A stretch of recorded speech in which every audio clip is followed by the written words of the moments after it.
안녕하세요. 오늘도 사연 살롱을 찾아주셔서 감사합니다. 얼마 전 예쁜 딸을 출산한 결혼 5년차 여성이에요. 제가 출산을 한 날은 제 인생에서 빼놓을 수 없는 한 사람의 생일이기도 해요. 바로 저를 키워주신 엄마 생신이었죠. 엄마들이 그런 말들을 하시잖아요. 너도 결혼해서 자식 낳아봐라. 그래야 엄마 마음 알지. 제가 출산을 하고 보니 그 말이 그제야 실감이 났어요. 10시간 가까운 진통 끝에 아직 눈도 못 뜬 큰 딸아이를 마주한 순간 엄마 생각이 제일 많이 나더라고요. 출산을 경험한 여성이라면 다들 저와 같았을 거예요. 다만 다른 게 있다면 제가 떠올린 사람은 친엄마가 아닌 새엄마였다는 거였죠. 저는 8살 때부터 계모 손에서 자랐어요. 신데렐라에 나오는 고약한 계모는 아니었지만 그럼에도 저는 심정적으로 비슷하게 느꼈어요. 그건 새엄마가 나를 낳아준 친엄마한테 상처를 준 사람이었기 때문이에요. 그래서 유년기 내내 어떻게 하면 새엄마한테 복수할 수 있을지 그 생각만 하며 살았던 것 같아요. 그런데 지금에 와서는 그때의 내 행동이 너무 후회스러워요. 뒤늦게 너무나도 충격적인 사실을 알아버렸기 때문이죠. 그래서 이렇게 사연을 보내게 되었습니다. 저희 집은 그리 화목한 가정은 아니었어요. 부모님 사이가 그리 좋지 않았거든요. 그렇다고 두 분이 자주 싸우거나 했던 건 아니에요. 오히려 그 반대였죠. 대화가 없었어요. 각방을 쓰는 건 물론 서로 눈도 마주치지 않을 정도로 냉랭한 사이였어요. 그렇다 보니 저는 어릴 때부터 부모님 눈치를 많이 볼 수밖에 없었어요. 친구들은 휴가 때 부모님과 피서도 가고 주말이면 가족 여행도 다녔지만 저는 그런 걸 한 번도 경험해 본 적이 없어요. 아빠는 늘 회사 일로 바쁘셨기 때문에 놀이동산도 그렇고 동물원도 그렇고 나들이는 늘 엄마랑 단 둘이 다녀야 했어요. 어린 시절 사진을 보면 엄마와 단 둘이 찍은 사진들 뿐이에요. 엄마에 대한 애정이 남들보다 더 강할 수밖에 없는 것도 이런 이유였죠. 그런데 그런 엄마가 갑자기 세상을 떠나신 거예요. 저를 데리러 유치원으로 오던 중 횡단보도를 건너다 차에 치이신 거였죠. 유치원에서 엄마가 오기를 기다리던 저는 친구들이 부모님과 함께 하나 둘 집으로 돌아가는 걸 혼자 지켜봐야 했어요. 그런데 날이 어둑해지고 졸음이 몰려오던 그때 전화벨이 요란하게 울렸어요. 그리곤 전화를 받은 선생님이 침통한 표정으로 제게 다가오셨죠. 윤지야, 선생님이랑 같이 엄마한테 가자. 그때까지만 해도 엄마가 일이 있어서 늦는 줄 알았어요. 그래서 선생님이 대신 저를 집에 데려다 주시는 걸로 알았죠. 그런데 선생님과 함께 택시를 타고 간 곳은 저희 집이 아닌 병원이었어요. 병원에 미리 도착해 있던 아빠는 저를 보고 깜짝 놀라시더라고요. 아니, 그때는 그런 줄 알았어요. 나중에서야 아빠가 놀랐던 대상이 내가 아닌 선생님이란 걸 알았지만요. 선생님도 저희 아빠를 보고 놀랐는지 제 손을 잡은 손이 살짝 떨리더라고요. 아빠도 선생님도 이내 저를 내려다보셨어요. 그리고는 막막한 표정으로 쉽게 말을 꺼내지 못하시더군요. 먼저 말을 꺼낸 건 선생님이었어요. 윤지야, 아빠한테 가야지. 선생님은 그 말과 함께 제 손을 놓아주셨어요. 평소 아빠랑 그리 살가운 사이가 아니었던 저는 머뭇거리며 아빠한테 다가갔어요. 평소라면 무뚝뚝하게 저를 바라보기만 했을 아빠가 그날은 웬일인지 한쪽 무릎을 꿇고 저를 안아주시더라고요. 그리고는 나직한 목소리로 말씀하셨어요. 윤지야, 엄마랑 마지막 인사하러 가자. 그리고는 제 손을 잡고 철문 안으로 들어가셨어요. 솔직히 그날 그곳에서 보았던 건 잘 기억이 안 나요. 어렴풋한 기억만 남아있을 뿐이죠. 방 중앙에 하얀 천에 덮여있는 무언가가 있었고 아빠는 그게 엄마라고 했어요. 엄마가 교통사고로 세상을 떠나셨다고 말이죠. 사실 그 말이 실감이 안 나서 멀뚱멀뚱 아빠 얼굴만 바라보았어요. 그런데 이어진 다음 말에 울음이 터져버리고 말았죠. 이제 다시는 엄마를 못 볼 거야. 그러니까 마지막 인사드려. 엄마를 못 볼 거라는 말에 울컥했어요. 그래서 엄마한테 달려가려고 했는데 그런 저를 아빠가 끌어안았어요. 몸부림치는 저를 꽉 잡고는 뜨거운 눈물을 흘리셨죠. 엄마의 장례식이 끝나고부터 이전과는 다른 생활이 시작됐어요. 할머니가 아침마다 저희 집에 오셔서 저를 돌봐주셨거든요. 하지만 그렇게 한 달쯤 지나자 할머니께서 많이 힘드셨는지 아빠와 저한테 본가에 들어와 살라고 하시더라고요. 하지만 아빠는 그러고 싶어 하지 않으셨어요. 윤지 지 엄마 잃은 지 얼마 안 됐어요. 갑자기 생활 환경이 달라지면 많이 힘들 거라고요. 유치원 문제만 해도 그래요. 갑자기 유치원으로 옮기면 애가 혼란스러울 게 뻔해요. 어머니가 힘드시면 도우미 아줌마를 부를게요. 아니, 남한테 애를 맡기겠다고? 그러지 말고 집으로 들어와. 네가 당장 재혼할 거 아니라면 언젠가 됐든 한 번은 겪어야 될 일이잖아. 할머니도 팽팽히 맞서셨어요. 하지만 아빠는 끝까지 고집을 부리셨어요. 결국 저를 도와주실 도우미 아주머니가 집에 오게 되었고 이듬해 봄 초등학교에 입학을 했어요. 초등학교에 입학한 뒤에도 도우미 아주머니가 저를 돌봐주셨죠. 그런데 1학년 2학기가 끝나갈 무렵 아빠가 소개시켜줄 사람이 있다고 하시는 거예요. 그렇게 아빠를 따라 나간 자리에는 다름 아닌 제가 나온 유치원 선생님이 계셨어요. 저와 함께 엄마가 있던 병원에 데려다 주셨던 선생님이었죠.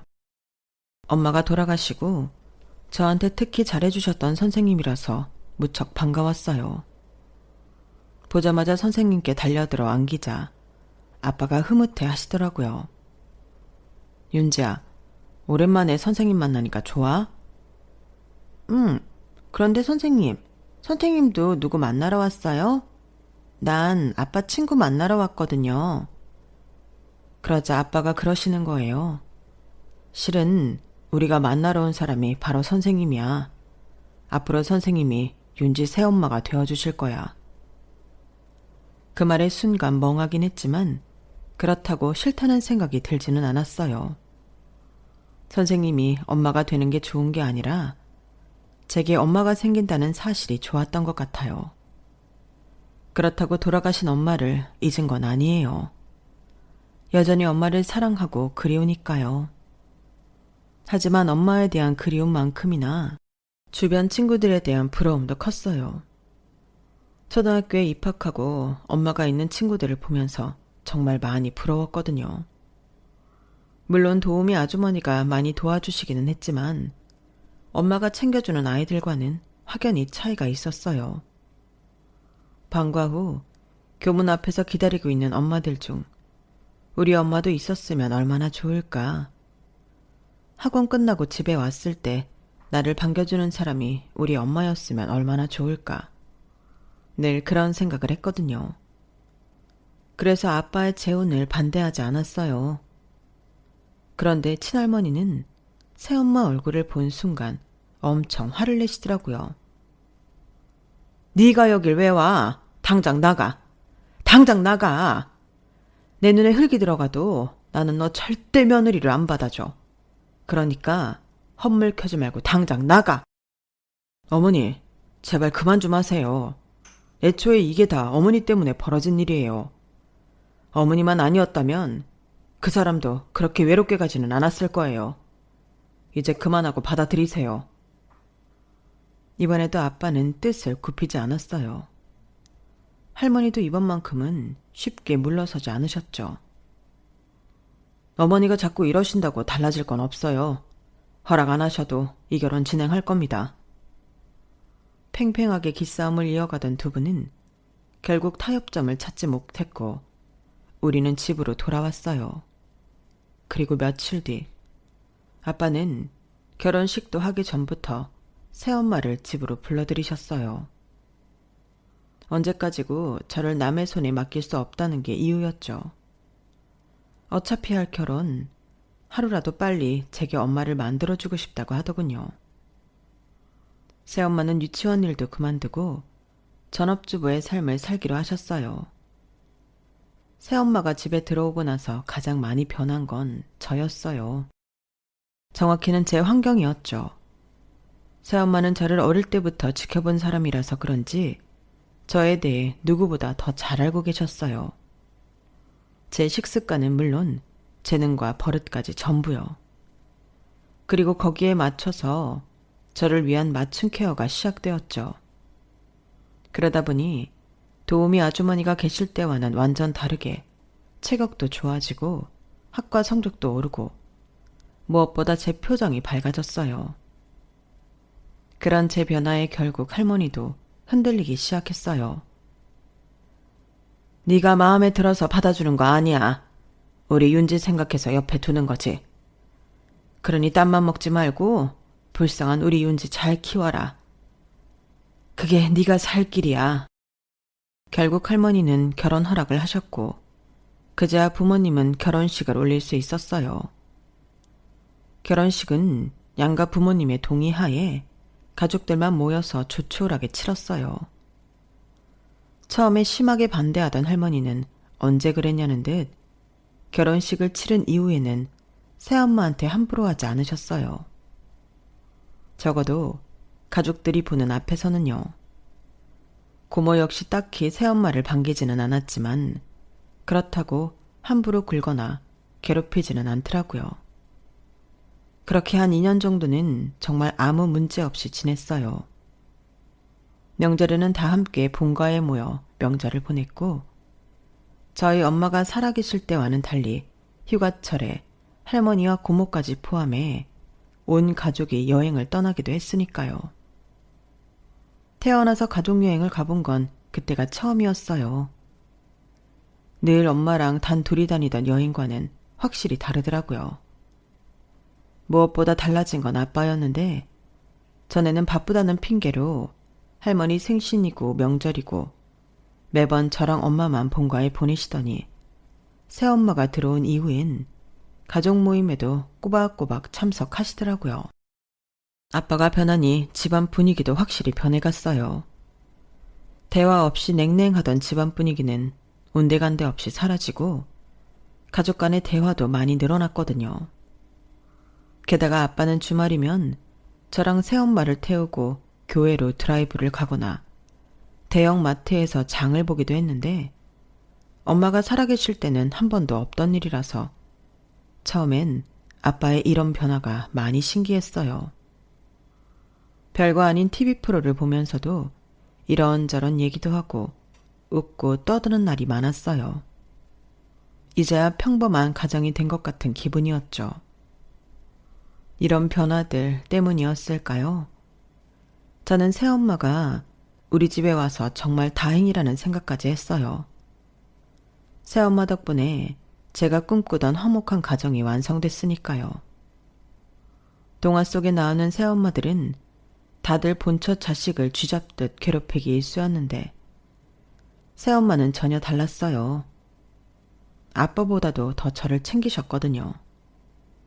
아빠 앞에서만 그랬던 게 아니라 아빠가 없는 곳에서도 한결같이 그러셔서 저는 새엄마한테 쉽게 마음을 열 수 있었어요. 그런데 이런 행복도 그리 오래가지 않았어요. 그동안 몰랐던 할머니의 만행이 밝혀졌거든요. 그날은 할머니 생신이었어요. 아빠는 퇴근 후에 본가로 바로 오신다고 했고 새엄마랑 저는 먼저 본가로 가 있었어요. 새엄마는 준비해간 재료로 음식을 만들기 시작했고 저는 마당에서 강아지랑 놀고 있었어요. 그러다 강아지 물통이 비어있는 걸 보고 물을 가지러 주방으로 갔는데 거기서 듣지 말아야 할 말을 듣고 만 거예요. 어머님, 어떻게 제 친정 부모님께 그러실 수가 있어요. 저한테만 하세요. 어머님이 마음에 안 드는 건 저잖아요. 제 부모님은 아무 죄도 없는 분들이잖아요. 제가 잘할게요. 어머님 말씀 잘 듣고 윤지 엄마로만 살게요. 딴 욕심 안 부린다고요. 그러니까 제발 제 친정은 건들지 말아주세요.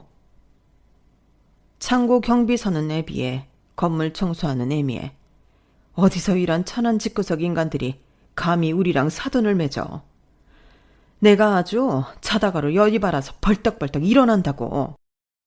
내가 밤에 잠 설치는 게 다 너랑 네 집구석 인간들 때문인데 왜 죄가 없어? 너를 낳은 게 네 부모 죄야. 그런 집구석에서 태어난 게 네 죄라고. 어머님, 어떻게 그런 말씀을 하세요? 왜? 못 참겠니? 그럼 나가. 너 잡을 사람 여기 없다. 내가 널 왜 허락해줬는지 기억하지? 네가 윤지한테 비밀로 하겠다고 각서를 써서 내가 결혼 승낙해준 거야. 난 약속 지켰으니 너도 네가 한 약속 꼭 지켜. 약속을 어기는 순간 넌 이 집에서 쫓겨나는 걸로 안 끝나.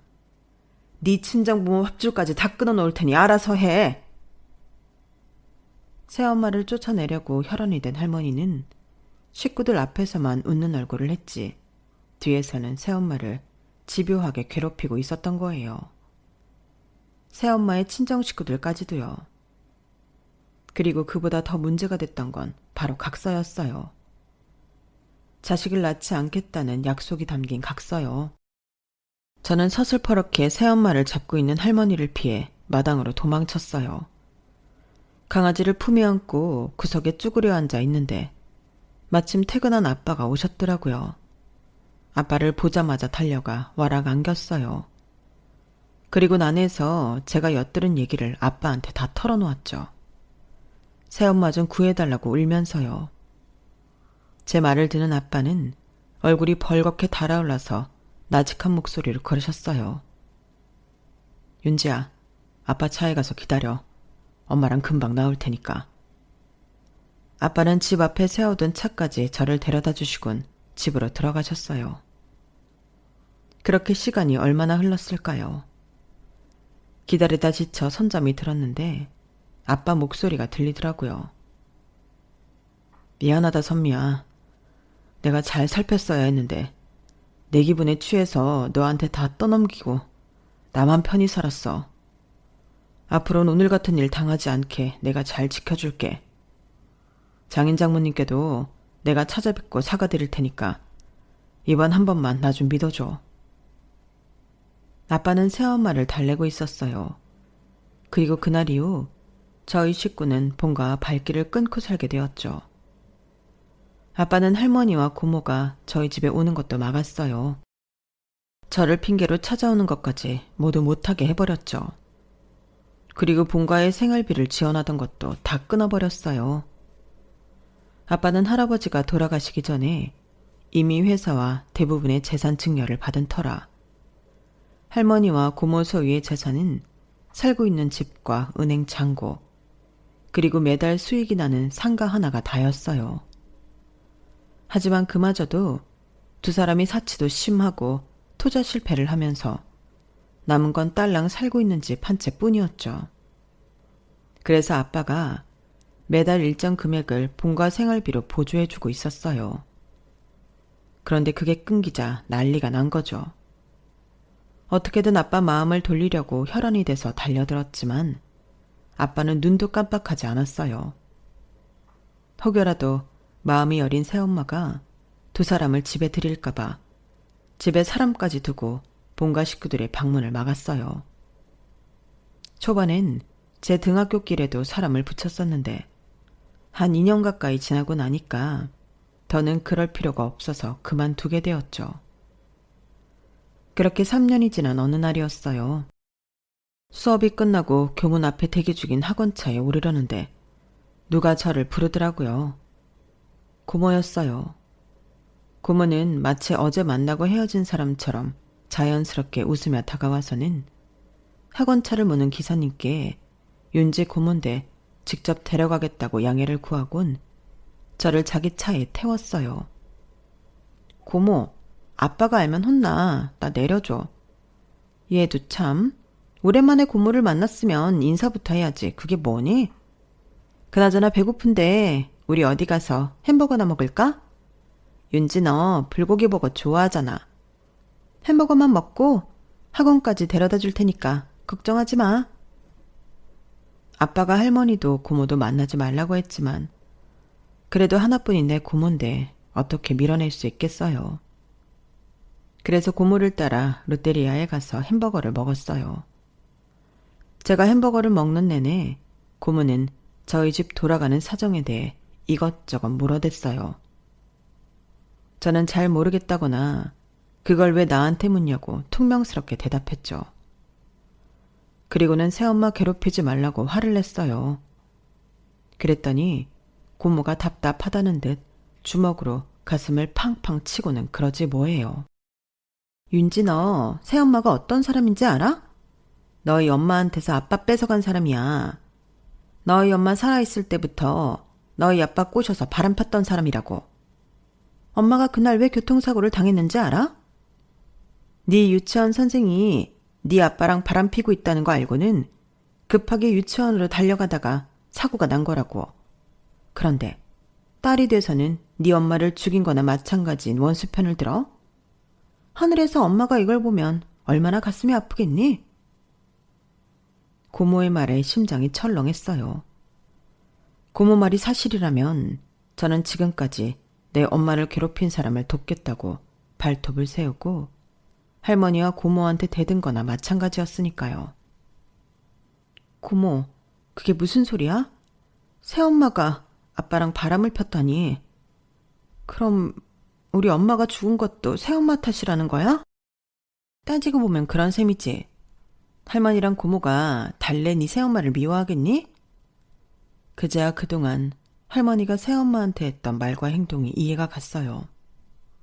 저한테 비밀로 하기로 하고 썼다던 그 각서의 의미도요. 그리고 나니 아빠가 한순간에 변한 것도 이해가 갔어요. 엄마한테는 그렇게 싸늘하게 대하던 아빠가 새엄마한테는 세상 둘도 없는 착한 남편으로 굴었던 게 말이죠. 순식간에 밀려드는 배신감에 눈물도 안 나더라고요. 그날 저는 고모와 함께 본가로 갔어요. 그리고 새엄마한테 전화해 앞으로는 본가에서 할머니랑 살겠다고 말했죠. 도대체 갑자기 왜 그런 결정을 내렸냐고 묻는 새엄마한테 복수하듯 내뱉었어요. 새엄마가 우리 아빠랑 바람을 펴서 우리 엄마가 죽은 거라고요. 살인자. 새엄마는 살인자야. 새엄마 때문에 우리 엄마가 죽은 거잖아. 그 말에 수화기 너머에선 정적이 맴돌았어요.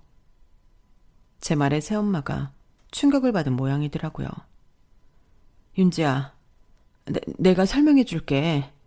무슨 말을 들었는지 모르겠지만 내가 다 설명해 줄게.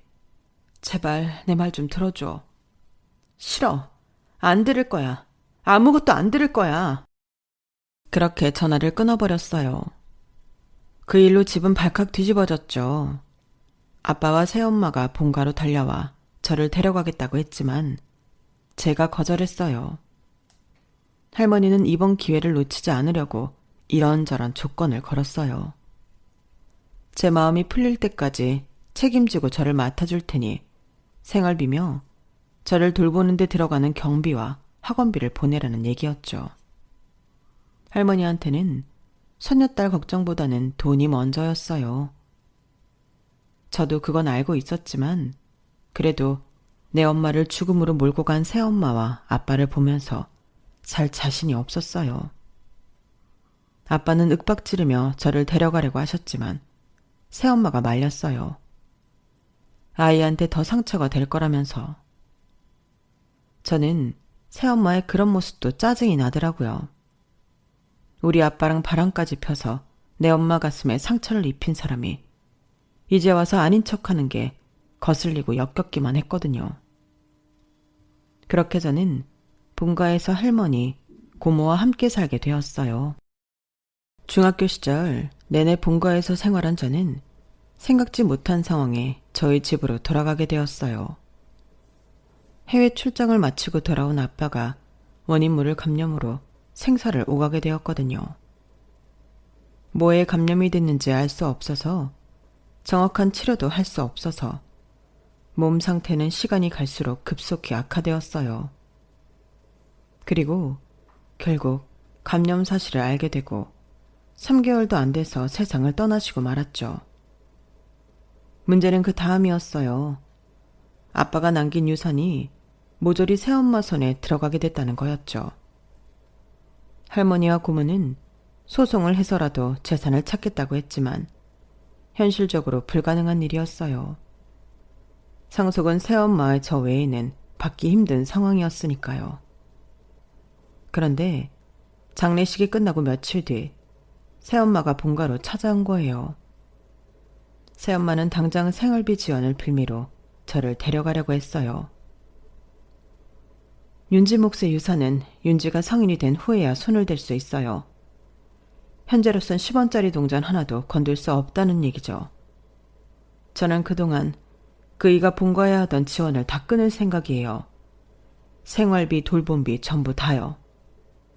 하지만 윤지를 제게 보내주신다면 생활비 지원은 앞으로도 해드릴 생각이에요. 어쩌시겠어요? 윤지 끝까지 잡고 계실 건가요? 아니면 보내주실 건가요? 제 의사와는 상관없이 할머니와 고모는 돈 때문에 저를 새엄마 손에 넘겨주었어요. 아직 미성년자인 저는 법적 보호자가 필요했기 때문에 어쩔 수 없이 새엄마를 따라 나서야 했죠. 집에 가보니 제가 쓰던 방은 그대로 남아있더라고요. 그 방에 들어서니 옛 생각이 났어요. 내 인생 처음으로 화목한 가정의 따스함을 느낄 수 있었던 그 시간들이요. 만약 새엄마와 아빠의 비밀을 몰랐다면 우리 가족은 지금까지 행복하게 살고 있지 않았을까. 의미 없는 가정을 하다 보니 허탈함 웃음만 나더라고요. 이미 다 끝나버린 상황 앞에서 그런 생각은 쓸데없는 거니까요. 다시 새엄마랑 살게 되었지만 예전처럼 다정한 모녀 사이는 아니었어요. 저는 어떻게 하면 새엄마가 상처 입을 수 있을까만 생각하는 사람처럼 아주 못되게 굴었거든요. 20살만 되면 이 집을 나가겠다는 각오로 하루하루를 버텼어요. 미래고 뭐고 다 포기한 사람처럼 공부도 안 하고 질이 안 좋은 친구들과 어울려 다니기만 했죠. 그러다 한 번은 흡연 문제로 학생부에 끌려가게 되었는데 담임 호출을 받고 새엄마가 학교로 왔더라고요. 새엄마를 보자 저는 될 대로 되라는 식으로 막무가내로 굴었어요. 내가 담배 피는 거 봤냐? 담배를 가지고 있긴 했지만 피진 않았다. 가지고 있는 것만으로 징계를 받아야 한다면 몸에 담배를 지닌 남자 선생님들도 징계를 줘야 하는 것 아니냐고. 입에서 나오는 대로 짓거려댔어요. 그 바람에 더 화가 난 학생 주임 선생님은 벌점과 정학으로 끝낼 일이 아니라 퇴학 처분을 내려야 한다고 소리를 높였고 저는 변호사 불러서 법적으로 하겠다고 난리를 쳤어요. 그런데 그때였죠. 새엄마가 그 자리에서 무릎을 꿇으신 거예요. 그리고는 자신이 자식 교육을 잘못시켰다며 죄송하다고 사과를 하더군요. 순간 너무 놀라서 할 말을 잃었어요. 저 사람 왜 저러니? 어차피 아빠도 죽었고 원하던 재산 손에 넣었는데 이렇게까지 하면서 나를 감싸려는 이유가 뭘까? 아무리 머리를 굴려봐도 새엄마의 행동에 대한 답이 나오지 않았어요. 새엄마의 사과 덕분에 저는 정학 처분을 받는 선에서 끝이 났어요. 그날 집에 돌아온 새엄마는 처음으로 제게 회초리를 들었어요. 나한테 화가 나 있는 거 알아. 그럼 나한테 화를 내. 네 인생 망치는 걸로 화풀이하지 말고. 너 평생 나 보고 살 거 아니잖아. 하지만 네 자신은 네가 죽는 순간까지 네가 감당해야 하는 거야. 네 인생이니까. 나한테 복수하려거든 멋진 사람이 돼서 저 높은 곳에 올라갔을 때 처절하게 날 밟아. 그게 이기는 거야. 내 말 알아듣겠니? 인정하고 싶지는 않았지만 새엄마 말이 100번 옳았어요. 복순이 뭐니 한다고 내 인생까지 망치는 건 정말 멍청한 짓이었으니까요. 그날 이후 저는 마음을 다잡고 공부를 했어요. 학원에도 등록하고 과목별로 과외 지도도 받았죠. 역시 돈이 좋긴 한 건지 학원과 과외 도움을 받으니 성적이 쑥쑥 오르더라고요. 그렇게 고1 말에 정신을 차리고 공부를 시작한 저는 꽤 이름 있는 대학에 합격을 했어요. 그리고 성인이 된 순간 제 몫의 아빠 유산도 받을 수 있었죠. 그렇게 돈을 들고 집을 나가려는데 새엄마가 그러는 거예요. 그걸로 만족할 거니? 네 아빠가 남긴 유산 한두 푼 아닌 거 알잖아. 회사는 전문 경영인한테 맡겼다지만 여전히 수익은 꼬박꼬박 통장에 쌓이고 있고 상가 건물에서도 매달 세가 들어오고 있어. 그뿐이니? 부동산 가격도 그 사이 많이 올랐고 앞으로는 얼마나 더 오를지 몰라. 네가 받은 그 돈은 네 아빠가 남긴 전체 유산 중 정말 몇 프로 안 되는 돈에 불과하다고. 그 많은 유산이 내 손에 있는데 그냥 이쯤에서 손 털고 나갈 생각인지 묻는 거야. 지금까지는 그저 내 몫의 유산만 받아서 이 집을 나가는 것만 꿈꿔왔는데 새엄마 말을 들어보니 솔직히 욕심도 나고 화가 나더라고요. 우리 엄마가 누렸어야 할 모든 걸 이 여자가 다 손에 쥐게 됐다고 생각하니까 혈압이 오르는 기분이었어요. 그래서 이제 와서 이런 말을 하는 저희가 뭐냐고 물었죠. 그랬더니 이 집에서 버텨. 대학 졸업할 때까지 버티면 전 재산의 3분의 1을 줄게. 네가 결혼할 때까지 이 집에서 버티면 나머지 재산의 반을 주고 내가 죽을 때까지 한 달에 한 번씩 이 집에 찾아오면 남은 재산 다 너한테 줄게. 어때? 그 정도면 너한테도 꽤 좋은 조건 아니니?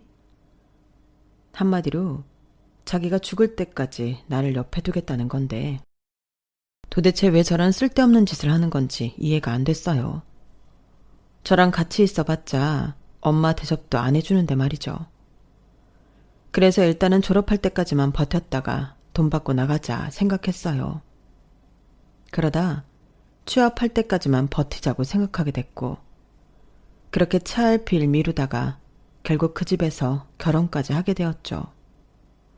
어차피 결혼할 때 시댁 식구들한테 부모라고 소개를 해야 하니 미리 집을 나갈 이유가 없었거든요. 아무리 남편이지만 복잡한 저희 집 가정사를 알리고 싶지는 않았어요. 그래서 남편과 시댁에는 엄마가 일찍 돌아가셔서 아빠가 몇 년 뒤 재혼을 했다는 정도만 얘기했어요. 그래서 남편도 그런 줄로만 알았고요. 그런데 당신 장모님하고 사이가 꽤 좋은가 봐? 아무리 바빠도 매달 한 번씩은 장모님 만나러 가잖아. 당신 보니까 나도 우리 부모님한테 좀 잘해야겠다는 생각이 들어. 남의 속 모르는 소리 하지 마. 가고 싶어서 가는 거 아니야. 받을 게 있어서 가는 거지. 남편은 매달 친정에 가는 저를 보고 모녀 사이가 꽤 돈독한가 보다 생각했던 모양이에요. 사실 남들이 보면 그렇게 보이기도 했을 거예요. 친정에 가면 새엄마는 기다렸다는 듯 저를 데리고 쇼핑을 가기도 하고 때로는 근처 전통시장에 가서 장을 보고 시장에서 떡볶이랑 순대 같은 주전부리도 하곤 했어요. 또 가끔은 서울 근교로 드라이브를 가기도 하고요. 참 알차게도 그 하루를 이용하는 걸 보면서 귀찮기도 하고 한편으론 새엄마가 신기하기도 했어요. 저라면 돈줄 끊고 안 보고 살 텐데 말이죠. 그렇게 새엄마와 어울리다 보니 어느 순간부터는 복수고 뭐고 다 잊게 되더라고요. 그렇다고 예전처럼 살갑게 굴지는 않았지만요. 그러던 어느 날이었어요. 그날도 친정에 가야 하는 날이라서 아침 준비를 하는데 전화가 왔더라고요. 새엄마였어요. 오늘은 내가 일이 있어서 못 볼 것 같다. 다음 달에 보자. 그럼 끊는다. 안 와도 된다고 하니 좋긴 했지만 왠지 새엄마 목소리에 힘이 없는 것 같아서 살짝 걱정이 되긴 했어요. 그렇게 몇 주가 지났을까요? 고모한테 전화가 왔더라고요. 얘, 너 그 소식 들었니? 니네 새엄마 암 걸렸다더라? 어제 엄마랑 병원에 갔다가 이 박사님 만났는데 그러더라고. 대장암 말기라서 손 쓰고 할 것도 없나 보더라, 얘. 이제 네 아빠 유산 다 네 차지가 되는 거야. 윤지 너 그 돈 받으면 이 고모한테도 한몫 떼어줘야 한다. 네 새엄마 정체 말해준 거 나잖아. 나 아니었으면 아직까지 네가 네 엄마 죽인 원수한테 엄마 엄마 하면서 다녔을 거 아냐. 암튼 조만간 좋은 소식 기다릴게. 사람이 죽게 생겼다는데도 고모는 꽁돈 받을 생각이 들떠 있는 것 같았어요. 지난달에 갑자기 약속을 취소한 게 암 진단을 받아서 그런 건가 보다 생각하니 가슴 한구석이 욱신 쑤시는 것 같더라고요. 그렇다고 우리 사이에 살갑게 전화해 상태를 물을 수도 없고 아무 일 없는 것처럼 지내기엔 걱정이 돼서 남편을 시켜 친정에 가보게 했어요. 그랬더니 집에 돌아온 남편이 그러는 거예요. 장모님 상태가 너무 안 좋으시던데 그 큰 집에 혼자 계시는 것도 그렇고 차라리 입원을 시키는 게 낫지 않을까 싶어. 아무리 피 안 섞인 계모라고는 해도 지금까지 자기를 키워주신 분이잖아. 그 말에 저도 모르게 울컥했어요. 비록 이를 갈고 살기는 했지만 따지고 보면 제게는 하나뿐인 부모이기도 했으니까요. 엄마가 돌아가시고 빈자리를 채워준 사람도 새엄마였고 아빠가 돌아가시고 저를 맡아서 키워준 사람도 새엄마였으니까요. 물론 할머니와 고모가 있어서 혼자 외롭게 살 일은 없었지만 그래도 돈 때문이 아닌 진짜 저를 돌봐주려고 했던 사람은 누가 뭐래도 새엄마뿐이었잖아요. 나는 그렇게 새엄마 도움을 받아가며 살았는데 정작 새엄마는 병들고 나니 돌봐줄 사람이 없다고 생각하니까 불쌍하더라고요. 그래서 며칠을 고민하다가 남편한테 말했어요. 여보, 나 한동안 친정에서 지낼게. 당신까지 가자고는 말 못해. 내 친정일 때문에 당신까지 힘들게 하고 싶지는 않거든. 내일이니까 나 혼자 처리할게. 그러자 남편이 한숨을 쉬며 그러는 거예요. 윤지야, 가끔 보면 넌 너무 나를 밀어내는 것 같아. 나 네 남자친구 아니고 네 남편이야. 이제 너랑 나는 한 몸이나 마찬가지라고. 네가 가는데 어떻게 나 혼자 여기 있니? 가면 같이 가는 거지. 안 그래도 장모님 보고 온 다음 날부터 마음이 안 좋았어. 우리 결혼할 때도 그렇고 장모님이 나한테 잘해주셨잖아. 혹시라도 이번이 마지막이 될지도 모르는데 사위 노릇 한번 하고 싶어. 그러니까 같이 가자. 주말엔 내가 집에 왔다 가면 되니까. 생각지도 못한 남편의 말에 눈물이 핑 돌았어요. 그렇게 우리 부부는 제 친정에 들어가 반년 가까이 살았어요. 그 집에서 우리 부부가 사는 동안 새엄마는 상태가 많이 호전되셨었는데 그래서 어쩌면이라는 기대를 하게 되었죠. 새엄마는 투병 중에도 제가 잘 먹는 반찬 레시피를 공책에 꼼꼼히 적어주셨고 아빠가 남기신 유산이 뭐뭐인지 그리고 은행 비밀번호부터 안방 금고 비밀번호까지 세세하게 다 알려주셨어요. 꼭 죽음을 알고 있는 사람처럼요. 그럴 때마다 저는 짜증을 내곤 했지만 새엄마는 그러거나 말거나 자신의 할 말을 다 하곤 했어요. 몸 상태가 괜찮은 것 같아서 하루는 주말을 맞아 근처로 드라이브를 떠났어요. 양평 두물머리에 가서 유명하다는 연 핫도그도 사 먹고 전망 좋은 카페에 들러 차랑 커피도 마시고 했어요. 모처럼 나온 아들이라서 그런가 저희 부부 못지않게 새엄마도 많이 들떠 보이더라고요. 그래서 그런가 집으로 돌아오는 차 안에서 잠이 들었을 정도로 많이 지치신 것 같았어요. 그런데 집에 도착했는데도 새엄마가 일어날 생각을 안 하시는 거예요. 순간 심장이 덜컥 내려앉는 것 같았어요. 아니나 다를까 남편이 새엄마를 흔들어 깨우려는데 옆으로 풀썩 넘어가시더라고요. 나들이를 마치고 돌아오는 차 안에서 엄마는 잠이 든 채 하늘나라로 가셨어요. 급하게 달려간 병원에서 새엄마의 사망 선고를 듣자 나도 모르게 속으로 그런 생각이 들더라고요. 나는 이제 정말 고아가 됐구나. 장례식을 치르는데 아빠 장례식보다도 더 마음이 무겁고 가슴이 찢어지는 것처럼 아팠어요. 고모랑 할머니는 얼굴에서 웃음이 떠나지 않더라고요. 유산으로 뭘 할까 모녀가 마주 앉아 계산기를 두드리는 꼴이 정말 추악해 보였어요. 남편과 함께 상주자리를 지키고 앉았는데 밤늦게 여자 문생객이 한 분 찾아오셨어요. 새엄마 영정 앞에 국화를 놓아두곤 어깨가 들썩이도록 한참을 우시더라고요. 그리고는 제게 와서 그러시는 거예요. 윤지야, 나 기억나니? 유치원 햇살반 선생님이야.